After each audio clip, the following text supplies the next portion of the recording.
दुआएं लेते रहिए सबके, जायदाद शोहरत घमंड सुना है किसी के साथ नहीं जाते। कौन किससे क्या लेता है, कौन किसको क्या देता है, प्रेम के दो शब्द बोलो आपकी जेब से क्या जाता है।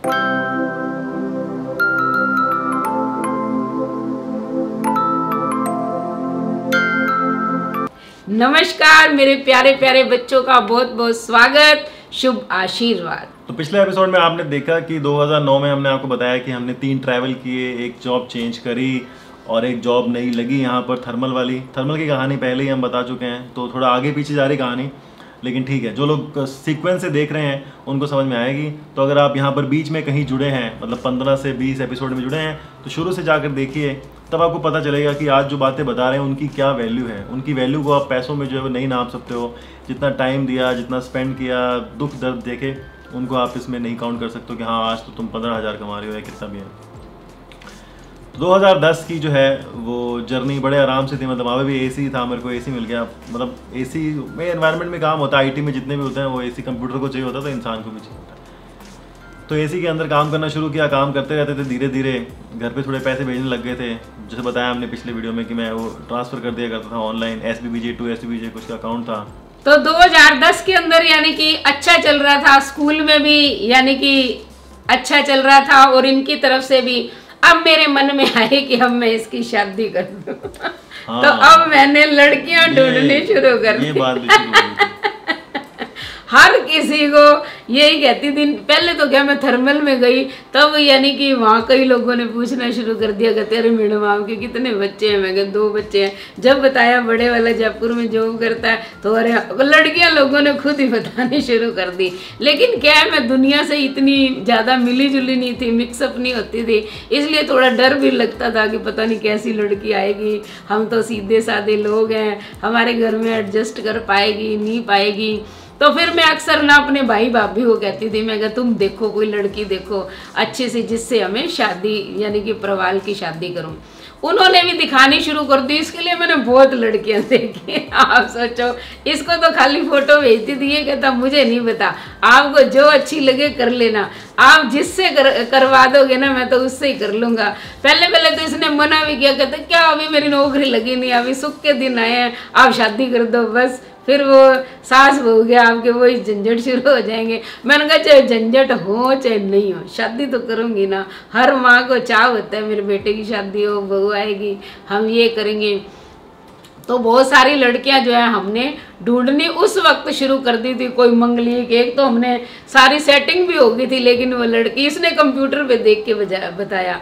मैंने जब डेट ऑफ बर्थ इसके पास भेजी तो इसने कहा ये लड़की तो मंगलीक है। अब आप कहोगे आंटी जी इन चक्रों में पड़ती है, क्या करूं, मैं बचपन से जैसे वातावरण में पली हूँ। भी मंगल ग्रह होता तो कुछ नहीं है। अब हमारी वर्चस्वी मंगलीक है, हमारा हर्षु मंगलीक है, मेरे सास ससुर मंगलीक थे, एक मेरी ननद देवर। ये क्या है, मंगलीक जो व्यक्ति होते हैं ना वो संघर्ष बहुत करते हैं। मैं मेरा ही संघर्ष बता रही हूँ। आप सोचो जो मंगलीक है, आप किसी से भी पूछ लेना, उनके जीवन में सुख कम है और परिश्रम ज़्यादा ही मिलेगा। तो इसलिए वहाँ छोड़ दिया। ये कहता है कि नहीं मंगल, अब आप मानते हो मंगलीक को तो देख लो आपकी इच्छा है। फिर मैंने कहा नहीं मंगलीक के तो नहीं करूँगी। फिर थोड़े दिन मैंने कहा चलो अभी रुक जाओ। मेरे भाई भाभी बहुत मना करते थे। तो वो छोटे वाली भाभी कहती थी दीदी क्यों आप इन झंझटों में फंस रहे हो, अभी तो आपका बेटा कमाने लग गया है, वे सुख भोगो, आपने कितना संघर्ष किया, कितने दुख झेले, अब सुख के दिन आए हैं तो आप शादी इसकी कर देना चाहते हो। क्योंकि हर घर के अंदर आपको पता है आजकल यही कहानी है, किसी से पूछ लो। तो आप भी पहले सीरियल भी उन दिनों में चलते थे, घर घर की कहानी, क्योंकि सास भी कभी बहू थी। तो लोग देख देख के आपको पता आजकल की लड़कियां, अब मुझे यानी कि लड़कियां कैसी होती हैं आप सब जानते हो। पर ना डर भी था, लेकिन एक तरफ आपको पता हर माँ के मन में होता है कि नहीं बेटे की शादी हो जाए, बेटे की शादी हो जाए। मैं तो क्या सोते जागते बस अब बहू के सपने जो है लेने शुरू कर दिए थे। ये तो फिर कहता अब छोड़ो, बहू तो जब आएगी चलो आपको जो है तीर्थ यात्रा करवा के लाता हूँ। तो इसने ना मन बना लिया। और जैसे ही मेरी छुट्टियां तो होती हैं मई के अंदर, 15-16 मई से राजस्थान में अक्सर हो जाती है छुट्टियां। तो इसने कहा कि अब पहले ही प्लानिंग कर लो, क्योंकि अब तो ये इंटरनेट की दुनिया का बादशाह बन गया था। पहले रिजर्वेशन करवानी, कौन सी ट्रेन कहाँ जाती है, प्लेन कहाँ जाते हैं, इसको सब पता था। वो फर्स्ट यात्रा तो हमने एसी ट्रेन से की थी, प्लेन नहीं था। प्लेन तो जब ये बेंगलोर पहुंच गया तब मैंने जाना शुरू किया। तो हमने जो है, इसने कहा कहाँ जाओगे, मैं कहा भाई मैं तो द्वारका जी जाऊंगी। भी जगन्नाथपुरी तो मैं अपने भाई भाभी के साथ होया ही थी। मैं कहा ये 4 धाम है, चारों धामों की यात्रा जो है मुझे करनी है। अब तो मुझे द्वारका जी, तो ये कहता खाली द्वारका जी क्यों जा रहे हो, वहीं सोमनाथ है, वहां भी लेके चलूंगा। और रास्ते में मैं पहले जो है वहां पे एक बार गया था अहमदाबाद, तो अहमदाबाद से मैं थोड़ा सा आगे शायद राजकोट गया था। तो जब मैं राजकोट जा रहा था तो अहमदाबाद से मैंने ट्रेन पकड़ी, तो वो सोमनाथ वाली ट्रेन थी।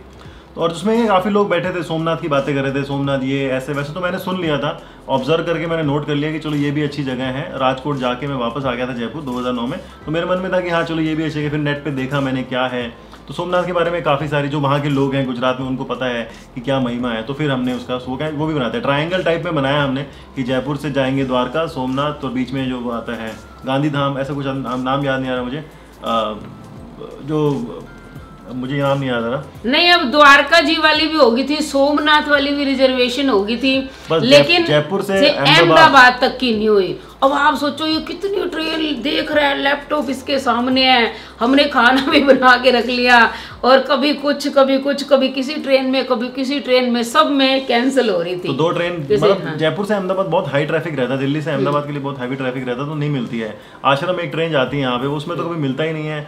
और भी जाती थी एक 5 बजे, मैंने उसमें कराया, मैं चलो कहीं ना कहीं मिल जाए, लेकिन किसी में जो है वो फाइनली वो मिला ही नहीं। और ऑनलाइन वाली टिकट जो है वेटिंग है, तो आपकी जो है वो कैंसिल हो जाती है, मिला ही नहीं हमको रिजर्वेशन वहाँ पे। फिर इसने कहा चलो अब जाना तो है, क्योंकि अगर आप नहीं जाओगे तो फिर आगे वाली टिकट भी खराब हो जाएगी सारी। तो हम जो है गए ट्रेन के अंदर, वही जो है ट्रेन में इसने टीटी से बात भी की, उसने कहा अंदर जाके टिकट बना दूंगा, आप बैठ जाओ। ये उसमें स्लीपर में बैठ गए थे। फिर हमने तो एसी की बात करी, उसे कहता है सीट है लेकिन खींच के लेगी, हम नहीं जाएंगे एसी में, नहीं जाएंगे एसी। मुझे क्या एसी चढ़ता है बहुत ज्यादा, पहले तो बहुत ज्यादा, अब इसने धीरे धीरे मेरा ये साइकोलॉजी वाली बात होती है, माइंडसेट की बात होती है कि एसी चढ़ता है। जिस कार में चढ़ता है ना, तो लोगों को लगता है ट्रेन में भी चढ़ता है, लेकिन ट्रेन वाला ऐसा नहीं होता। मैंने कहा नहीं, मुझे एसी में लेके जाएगा तो मैं तो यहीं बैठी हो जाऊंगी। फिर ये स्लीपर वाले में बात करके, आप देखो उस टीटी ने पहले तो बात कर ली कि कहता बना दूंगा, और फिर जुर्माना ले लिया 700 रुपये, पता नहीं कितने जितने। एक्चुअली मम्मी को पता नहीं था इस चीज़ का। मैं जब पहले जाता था ना, तो ऐसी बनती थी, मतलब आप जनरल में जाके बैठ जाओ, और अगर आपको स्लीपर में बैठना है, अगर किसी की सीट है, कोई बैठने देता है आपको, तो आप बैठ जाओ, लेकिन आपको पेनल्टी टिकट बोलते हैं उसको। तो 250 रुपये का जुर्माना होता है, प्लस वो जो उसका फेयर होता है वो लगाता है, और आपको सीट भी नहीं मिलती है, सिर्फ आप वहाँ पे बैठ सकते हो। तो मुझे पता था वो, और पहला एक्सपीरियंस रहा था अम्मी के साथ में कि वो उसमें कंडीशन में हम गए। तो पहले तो बैठ रहे पहले एक अच्छी फैमिली थी, उन्होंने बिठा लिया, साथ में बैठे रहे हम। लेकिन रात का समय आया तो फिर हमने जो है वो सीट की नीचे जो जगह होती है वहाँ पर अखबार बिछा के जो है वो निकाली रात। नहीं, एक बहू थी, कोई बेचारी अच्छी थी संस्कारों की, वो मुझे कहती अरे आंटी जी आप मेरे ना लड़के को, बच्चे को पता नहीं क्या ऐसे कुछ वो, हाँ कहती इसके साथ ना आप इसको सुला लो अपने पास और लेट जाओ। कहती हम तो बातें करेंगे बैठ के। वो कई लोग थे, वो तो बैठ के गपशप मारते रहे, और मैं उसके बेटे के पास सोई रही। छोटा सा था, एक गोदी में कोई 5-6 महीने का होगा उसका बच्चा। तो मैं लेटी रही, जब वो रोता था उसको दे देती थी, वो वापस दे देती थी मुझे, मैं सुला लेती थी। जब 3-4 का टाइम हो गया ना, 3 बज गए, फिर वो कहती है आंटी जी अब नींद आ रही है, अब आप नीचे आ जाओ। ये तो नीचे ही, यानी कि वो हमने बेडशीट जो है वो बिछा ली थी और उसके ऊपर सो रहा था, फिर दूसरी मैंने बिछाई और हम सो गए। फिर सुबह पता नहीं 5-6 बजे 5-5:30 बजे पहुंच जाती है अहमदाबाद गाड़ी। हाँ, बस थोड़ी देर ही सोए होंगे। फिर उसके बाद जो है हम उतर गए वहाँ। फिर हमने यानी कि स्नान वगैरह किया, नहा धो के अपने कपड़े बदले। फिर उसके बाद इसकी रिजर्वेशन करवाई हुई थी एसी के अंदर। भाई फिर मैं तो ऐसी सोई, मुझे कोई होश नहीं है।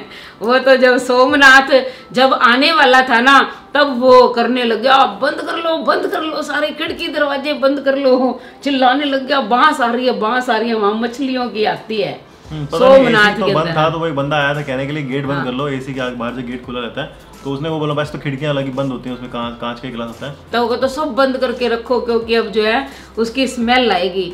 पर आप देखो सोमनाथ में गए हमने, बहुत अच्छे वहाँ दर्शन किए। हम पहले दिन पहुंचे, किसी ऑटो वाले ने अपने को वो धर्मशाला बताई थी।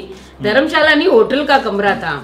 धर्मशाला में तो हम दूसरी बार गए थे जब ठहरे थे, जब मैं इसके पापा और हर्षु, तब इसने टिकट करवा के दी थी, जाओ इस बार तुम तीनों हो, तब हम वहाँ उसमें ठहरे थे। इस बार हमने होटल का कमरा लिया था। फिर उसके बाद जो है हम अंदर मंदिर में गए, अच्छे से हमारे दर्शन हुए। फिर वो अपन ने रात को शो भी देखा था, लाइट एंड साउंड शो था। वो बताते हैं कि उसके ऊपर कितने हमले हुए, क्या पूरी कहानी जो है मंदिर सोमनाथ के मंदिर को कब कब तोड़ा गया, उसको कितना लूटा गया, फिर उसको दोबारा बनाया गया, वो पूरी यानी कि स्टोरी जो है वो सुनाते हैं अमरीश पुरी की आवाज। बड़ा मजा आया था वो देख के। तो हमारे पास कैमरा था नहीं उस टाइम पे, तो बड़ी मुश्किल से एक ही फोटो खिंचवाई थी हमने किसी से। अब शायद पता नहीं वो फोटो हमारे रिकॉर्ड में है या नहीं, मिली तो दिखा देंगे, नहीं तो मेरे हिसाब से नहीं है। तो वही थी। उसके बाद में हम पोरबंदर गए थे और पोरबंदर से फिर आगे जो है वो द्वारका गए थे। तो इस तरह से हमने जो है वो द्वारका फिर हम बस में गए। बस का भी बड़ी टेंशन थी, लेकिन मैंने खाना नहीं खाया। मैंने कहा नहीं, बस तो मेरे तो चढ़ती है, लेकिन और कोई रास्ता ही नहीं था। सोमनाथ से द्वारका जी आप जाओगे तो बस से ही जाओ, नहीं तो फिर आप वापस अहमदाबाद आओ, फिर वहां से जाओ। वो ट्रायंगल ऐसा बना रखा उन्होंने कि बीच में ट्रेन की वो सुविधा है ही नहीं वहाँ पे। वो सीधी वो लेन समंदर के साथ साथ में जो एक चलती है सड़क, उस पर जा सकते हो आप। वो समुंदर भी बहुत अच्छा था। आप देखो काला काला पानी और क्या साए साए की आवाज आती है। वहाँ वो प्रसाद लड्डू मिलता था, 20-20 रुपए का तब मिलता था एक बार लड्डू। वो बड़ा हमें टेस्टी लगा। हम दोनों ने, मैं क्या लड्डू बड़ा टेस्टी है तो और लेके आओ। मैं क्या, क्योंकि चूरमे का ये भी शौकीन, मैं भी शौकीन।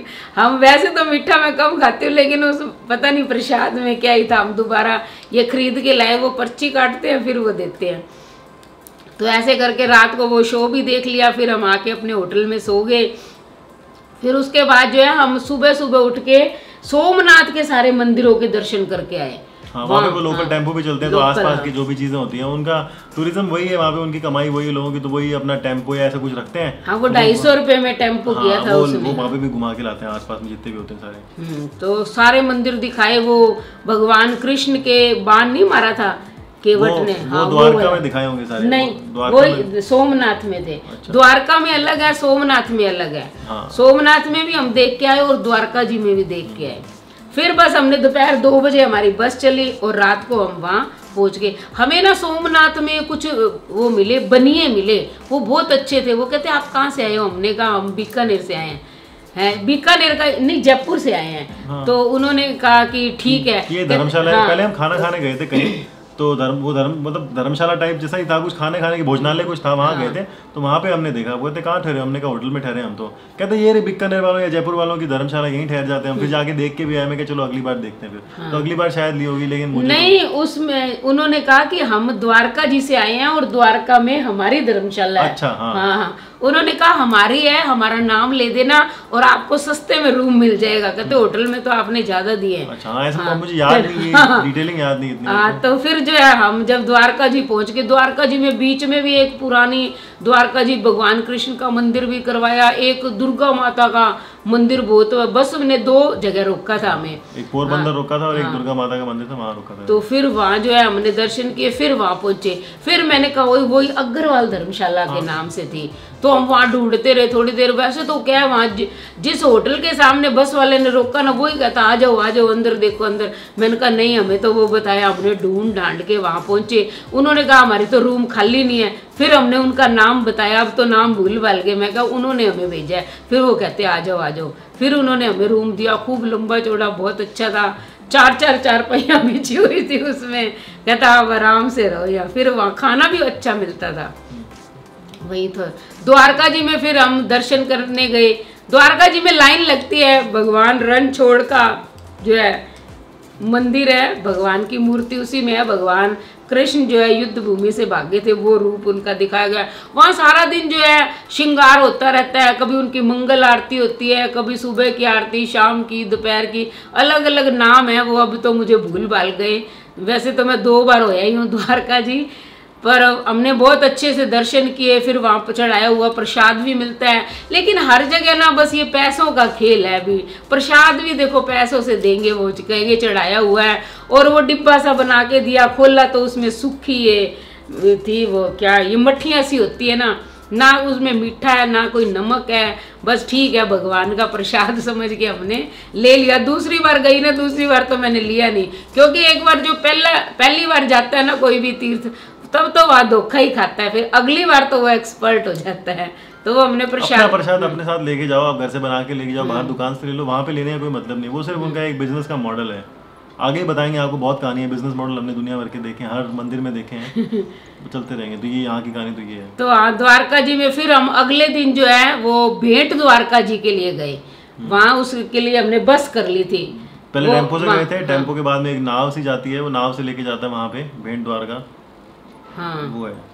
तो यानी कि वहाँ नहीं, रास्ते में वो गुलशन वाले के वो क्या था, वो टी सीरीज वाला क्या नाम है उसका, नहीं ये टी सीरीज वाले का नाम क्या, हाँ गुलशन कुमार का बहुत बड़ा मंदिर है भाई, शानदार। हाँ उसने मंदिर बना रखा है भगवान शंकर का। हाँ, तो उसका मंदिर नहीं, गुलशन कुमार बनवा रखा है। गुलशन कुमार ने, तब वहाँ भी ना थाली दे रहे हैं, कोई 1100 रुपए की कहते लो। फिर ना एक व्यक्ति ने वो जो नहीं, जो जिस टेम्पो पे गए थे ना, उसने ही बता दिया था, कहता आप माता जी वो थाली तुली मत लेना, ये बस वहाँ आपको चढ़ा देंगे, वही वापस ले आते हैं। कहते किसी को देते नहीं है, वही थाली हम रख देंगे, शंकर भगवान की चढ़ा देंगे, वही वापस बिकने में आ जाएंगी, बस आप दर्शन करना आ जाना। लेकिन इतना बड़ा मंदिर है, आप देखते हैरान हो जाओ। है वो गुलशन कुमार का ही बनाया हुआ, टी सीरीज वालों का।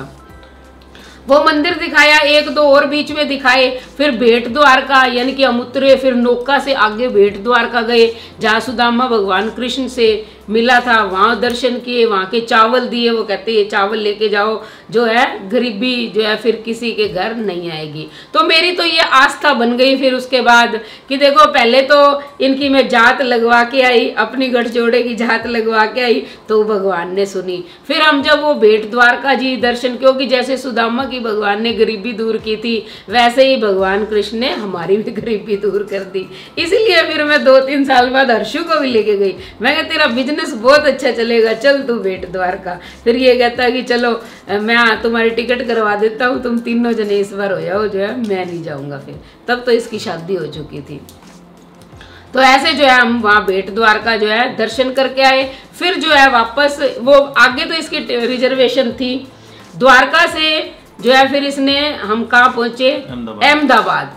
फिर ना अहमदाबाद के बाद फिर नहीं थी, अहमदाबाद के बाद थी नहीं, अहमदाबाद के बाद थी हमारी रिजर्वेशन थी, वो ट्रेन नहीं आई टाइम पे। हाँ, ट्रेन शायद लेट थी या कुछ, नहीं ट्रेन नहीं, वो टाइम था, उसमें गैप लिया था हमने वहाँ पे, क्योंकि हमको अहमदाबाद में अक्षरधाम देख के आना था, अक्षरधाम मंदिर जाना था, तो मैंने गैप लेके रखा था। लेकिन वो उन्होंने बोला कि 4:30 बज चुके थे, कहता आप जाओगे आपको एंट्री मिलेगी नहीं अंदर, इसलिए कोई मतलब नहीं है। तो फिर ये कहानी हुई थी उस दिन कि वहाँ पता नहीं एक तालाब सा था, नक्की लेक ऐसा कुछ लेक कुछ था लेक वहाँ पे। हाँ। तो फिर वहाँ पे हम ऐसे लोकल छोटा बहुत घूम घाम के वापस स्टेशन के में जो आ गए थे, लॉकर में चाट पापड़ी खाई। हाँ। फिर ये कहता खाना खा लो, खाना में कहा नहीं ये तो लहसुन डालेंगे, ये कहता नहीं। फिर वो जैनियों का एक होटल था, ये कहता है जैन धर्म वाले तो प्याज भी नहीं खाते, मम्मी अपन यहाँ खाना खाते हैं। फिर हमने जो है वहाँ खाना खाया। तो टूर हमारा बहुत अच्छा रहा, अच्छे से इसने हर जगह मुझे दर्शन करवाए, जो भी मैं कहती थी वो मैं शॉपिंग करने लग जाती थी, छोटी छोटी चीज़ें। मैंने कहा क्योंकि ये हम लोगों के मान लो बचपन में हम देखते थे, कोई हरिद्वार जाता था, बाहर घूमने जाता था, वो प्रसाद में कोई माला दे देता था, कोई ये हाथों में पहनने वाली अंगूठियाँ दे देता था, लड़कों के लिए बोल दे के जाता था। तो मैंने भी ऐसे कुछ सामान खरीदना शुरू कर दिया। मैं कहा चलो मेरी भी जो जान पहचान के हैं ऐसे दूंगी, अपने लिए भी जैसे छोटी मोटी कोई चीज़ ले लेती थी। तो ये जो मैं कहती थी ना वही करता रहता था। कहता अब जो है भगवान की दया से सब कुछ है, आपका जो मन में आए वो खरीदारी कर लो। तो ये सारी यादें थी दिमाग के अंदर, जब वापस सुन रहे हैं तो फिर से वापस से जो है वो निकल के आ रही वहाँ पे। द्वारकाधीश का जब पहले गए वो करने, भीड़ बड़ी हो रही थी, बहुत भीड़ थी, लंबी लाइन थी, दिखाई भी नहीं दे रहा था। तो फिर हम थोड़ी देर रहे, फिर दोपहर को हम फिर चले गए वहाँ पे। उस वक्त तो बहुत खाली था, फिर आराम से दर्शन भी हो गई। ये है कि जब पहली बार जाते हैं तो बड़ी भीड़ से होती है, खुलने का टाइम होता है, तो उसकी जगह उसको अवॉइड करके दूसरे टाइम पे जाओगे तो सेम तरह का ही एक्सपीरियंस है, लेकिन आपको थोड़ा क्या भीड़ कम मिलती है। वो मैं क्या लाइन में 2-2 3-3 बार लग रही थी। फिर एक बार इसने मुझे कहा कहता आप लाइन में नहीं लगो, इधर आओ। इसने ना भी जैसे इधर से लाइन है, ऐसे दर्शन है सामने, मुझे बीच में खड़ा कर दिया कहता अब लाइन में मत जाना, ऐसे पीछे खड़े रहो, आराम से दर्शन करते रहो। आप 10 मिनट करो, 15 मिनट करो, जितनी आपकी इच्छा हो। जब आपका मन भर जाए ना फिर लाइन में लग के पार हो जाना। इतने यही दर्शन करते रहो। वो 2 लाइन चलती रहती है, बीच में वो सेंटर में वो रुका, दान पेटी पड़ी है, उसके आगे खड़े रहो, आराम से दर्शन कर लो। वो दिखता उतना ही है जो कि वहां से क्लियर दिखता है। लाइन में आपको साइड एंगल मिलते हैं, यहीं खड़े रहो आराम से। तो बहुत अच्छे से और एक बार नहीं दिख रहे तो मैं क्या काम करूँ, पीछे और पीछे तो सीढ़ी बनी हुई है, यहाँ चढ़ जाओ, यहाँ हाइट कम है ना तो नहीं दिखता है, मैं चढ़ जाओ पीछे से। तो क्योंकि मेरी हाइट छोटी है तो हर जगह यही मुझे रास्ता बताता है कि यहाँ चढ़ के देखो या यहाँ खड़े होके देखो या ऐसे दर्शन करो तब भगवान के दर्शन होंगे। तो आप भी जो द्वारका जी सोमनाथ नहीं गए हैं ना तो बेटा जाया करो, बहुत अच्छी जगह है। और भगवान के दर्शन करने से मन को शांति तो मिलती है। अगर हम सच्चे मन से भगवान से जो प्रार्थना करते हैं ना वो पूरी भी करता है। आप जो है ये विश्वास रखो, क्योंकि भगवान तो हर व्यक्ति के अंदर है अगर हम माने तो। अगर हम मानते हैं तो सब कुछ है, नहीं मानते तो कुछ भी नहीं। आपका विश्वास आपकी हर इच्छा पूरी करवाएगा।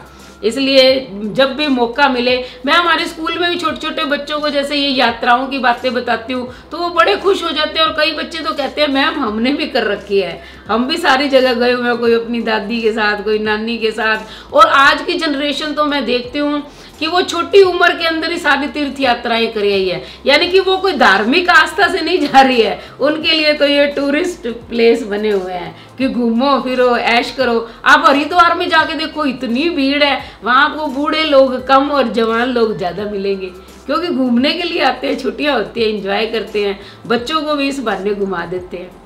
2020 की कहानी तो जब आएगी तब आएगी, अभी तो जब खुलेगा सब तब खुलेगा, सोशल डिस्टेंसिंग के साथ में, धक्का मुक्की नहीं होगी, सब कुछ बड़े तरीके चलेगा। अब तो वहाँ पर भी देखने में मज़ा आएगा कि देखो पहले कैसे टूट पड़ते थे और अब देखो क्या जो है वो यहाँ पे हालत हो रखी है। तो बस आज के एपिसोड में इतना ही मेरे हिसाब से। ठीक है जी। तो क्या रिकैप क्या क्या बताया हमने। तो नौकरी अच्छी चलती थी मेरी यहाँ पर, पूरा साल चली। 2010 के अंदर मेरी नौकरी यहाँ पर। 2010 के एंड में आते आते जो है वो मुझे और कुछ इंटरव्यू कॉल्स वगैरह आने लगे। तो मुझे बैंगलोर से जो है वो दिवाली से पहले, मतलब बैंगलोर का जो प्रोसेस था ना वो बड़ा लंबा था। मतलब दिवाली से पहले अक्टूबर या सितंबर के एंड में एक बार कॉल आया कि ABB से बोल रहे हैं जी, इस तरह के लोग चाहिए। मैं कहा हाँ जी कर लेंगे जी, ठीक है। एक बार फ़ोन पे इंटरव्यू हो गया, ठीक है, ले लिया। फिर उसके बाद बोला कि चलो दिवाली के बाद है ना वो लेंगे, हम वीडियो कॉन्फ्रेंस पे लेंगे। तो वीडियो कॉन्फ्रेंस देंगे, उन्हें बाद में नवंबर का सिलेक्शन हो गया। बोले कब आ सकते हो? मैं कहा जी आप जब बोलो आ सकते हो। उन्होंने मुझे बोल दिया था 27 दिसंबर का टाइम। मैंने कहा 27 दिसंबर का को 20 दिसंबर को आ जाऊँगा मैं, तो छोड़ छाड़ के अभी की अभी आ जाऊँगा, 7 दिन के पैसे का नुकसान क्यों कर रहे हो? तो मैंने उनको बोला, मैं कहा जी 6.5 लाख रुपये चाहिए मुझे। मैं कहा भाई अपने को तो इतना, अब मुझे CTC पता लग गई थी, कंपनी आ गई थी, मल्टीनेशनल कंपनी में आ गया तब तक मैं, अभी तक तो लोकल घूमते थे, वो मल्टीनेशनल थी। मैं कहा जी 6.5 लाख का पैकेज चाहिए। अच्छा कुछ नेगोशिएशन? मैं कहा चलो यार 6 लाख दे देना मतलब। तो 6 लाख में अपनी बात डन हो गई थी बैंगलोर के अंदर। 20 दिसंबर 2010 तो ये दिन था जब जो है वो ज्वाइनिंग थी मेरी। और मैं 18 दिसंबर 2010 को जयपुर से वहाँ जाने के लिए तैयार हो गया था। अब आगे की कहानी बताएंगे अगले एपिसोड में, इसमें इतना ही। तो ठीक है, अब मिलते हैं अगली वीडियो में। अगर आपको कहानी पसंद आ रही है तो चैनल को सब्सक्राइब करें, लाइक करें, शेयर करें, कमेंट करें और बेल आइकन के बटन को दबाना ना भूलें, ताकि अगली कहानी का नोटिफिकेशन सबसे पहले आपको मिले। धन्यवाद।